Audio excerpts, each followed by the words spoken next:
वैसे लालू जी का इतिहास हम लोग जानते हैं।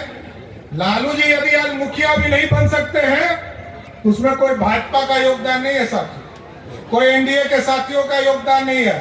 वो तो राहुल गांधी ने ही ऑर्डिनेंस फाड़ दिया था, अब मुखिया बनने लायक भी नहीं रहे, उसमें कोई योगदान नहीं। लेकिन साथियों, इस भारत को बढ़ाना है और भारत तब बढ़ेगा जब आप मतदान करेंगे, का मतदान होगा।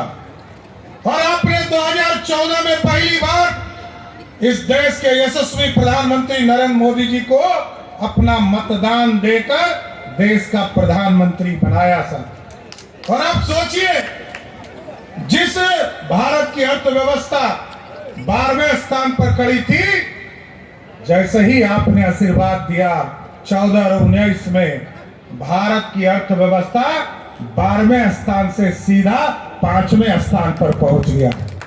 और आदरणीय लवली आनंद जी आज यहाँ के उम्मीदवार हैं, और जैसे ही आप यहाँ से चुनाव जिताएंगे, एकदम गारंटी रही है, मोदी जी की गारंटी है, लवली आनंद जी चुनाव जीतेंगी, वैसे ही देश की अर्थव्यवस्था पहले 3 में आ जाएगा। ये भारत बढ़ रहा है और भारत का गौरवशाली इतिहास रहा सर। इस भारत को हम सोने की चिड़िया कहते थे। कभी मुगल आए, उसने लूटने का काम किया, कभी अंग्रेज आया, उसने लूटने का काम किया, लेकिन हम सबको प्यार देते रहे। ये भारत है, सबको समझने का, जोड़ने का काम करता है। लेकिन आज मोदी जी ने भारत को मेकिंग इंडिया का सपना दिखाया। अब सोने की चिड़िया का काम नहीं चलेगा। सोने की चिड़िया सुनकर सभी लोग लूटने आते थे, अब भारत को मेकिंग इंडिया में सोने का शेर दिख रहा है जो दुनिया में दहाड़ने का काम कर चुके हैं। और आज भारत बढ़ रहा है। मोदी जी ने गरीब कल्याण के लिए ज्ञान शब्द का प्रयोग किया।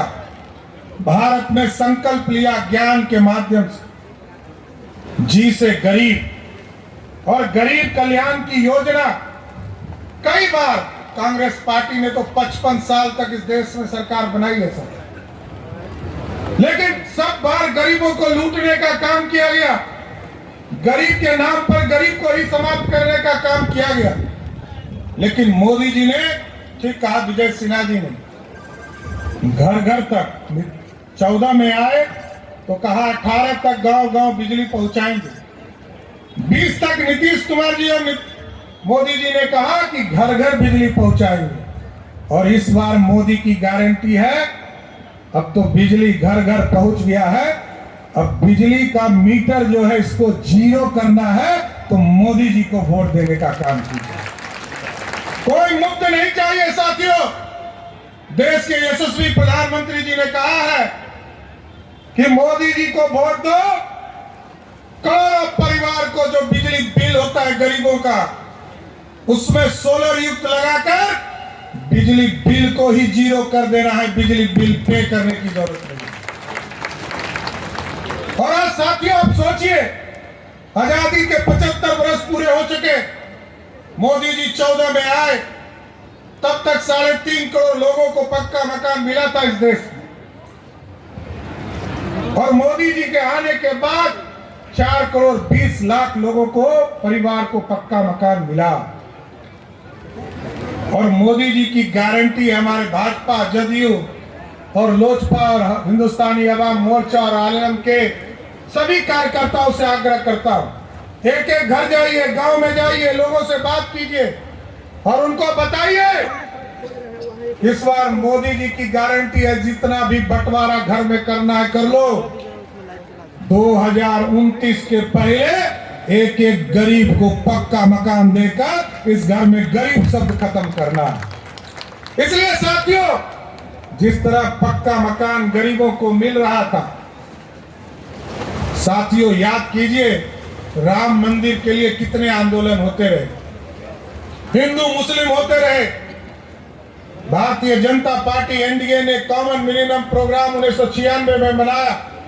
हम लोअर कोर्ट लड़े, हाई कोर्ट लड़े, सुप्रीम कोर्ट लड़े, लड़कर जब इस देश में अयोध्या में लोग प्रभु श्री राम के लिए भव्य राम मंदिर की कल्पना कर रहे थे, गरीबों को घर पक्का मकान मिल रहा था, तो प्रभु श्री राम भी इंतजार कर रहे थे, हमको भी टेंट से निकाल कर एक भव्य राम मंदिर में स्थापित करो, और स्थापित करने का काम किया। लोग कहते थे कि 370 हटा दोगे तो खून की होली पूरे देश में बह जाएगी, लेकिन हम साथी हिंदू मुस्लिम सिख ईसाई के लोगों को बताना चाहते हैं 370 के चलते इस देश का सेकुलर शब्द 1974 में, यहाँ बैठे हैं कई साथी जो 74 आंदोलन के साथी रहे हैं, लोगों ने 74 आंदोलन लड़ा और श्रीमती गांधी ने सबको जेल भेजने का काम किया।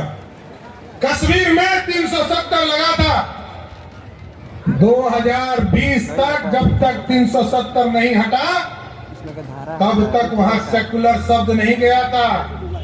और भी एक चीज जानिए साथियों, कोई यहाँ का मुसलमान, यहाँ का हिंदू यदि कश्मीर चला जाता था तो वो वहां का नागरिक नहीं हो सकता था, लेकिन पाकिस्तान से आकर वहां लोग नागरिक हो जाते थे। जो पीओके है वहां का नागरिक पाकिस्तान से कश्मीर आकर वो नागरिक हो जाते थे। यहाँ अभी डॉक्टर फयाज मधुबनी से राज्यसभा के सांसद हैं, उनके बेटा का शादी हुआ, मैं गया था उनकी शादी में। लोग कहते थे कि शादी हो गया इसलिए अब बेटी चली गई तो कश्मीर से हिस्सेदारी खत्म हो गई, लेकिन मोदी जी ने 370 को उठाकर जब कचरे के ढेर में फेंक दिया, हिंदू हो मुस्लिम हो सिख हो ईसाई हो, कोई कश्मीर चले जाइए, 6 महीने तक रहिए, जमीन खरीद सकते हो, वहां का वोटर बन सकते हो। अब कश्मीर से कन्याकुमारी भारत एक है और इसी को श्रेष्ठ बनाना है साथियों। इसलिए सभी लोगों से आग्रह करने आया, लोग भ्रम फैलाते होंगे भाजपा के कार्यकर्ता एक्टिव नहीं है, जनता दल यूनाइटेड के कार्यकर्ता एक्टिव नहीं है, लोजपा के कार्यकर्ता एक्टिव नहीं है, एकदम भ्रम मत पालिएगा। लवली आनंद जी चुनाव जीतेंगी तो किसको प्रधानमंत्री बनाएंगी?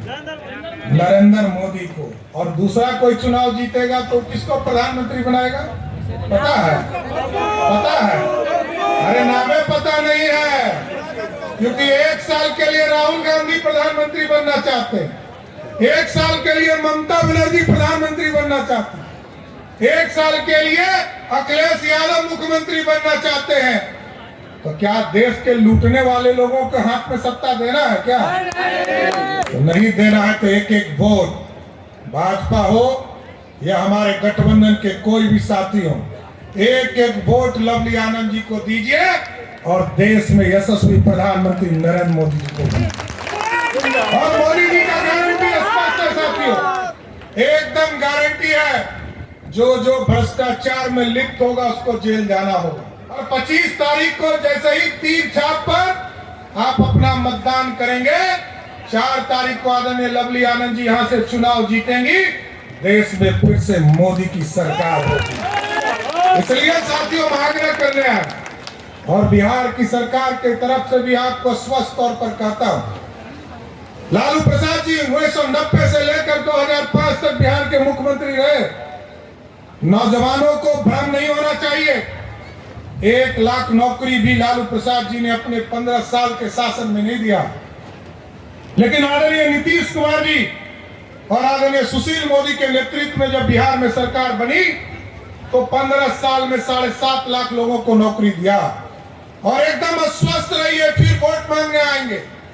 2025 का चुनाव अगले साल होने वाला है, जो हमारा निश्चय है नीतीश कुमार जी के नेतृत्व में जो 10 लाख सरकारी नौकरी का वादा है उसको अगले साल तक हर हालत में पूरा करने का काम। इसलिए साथियों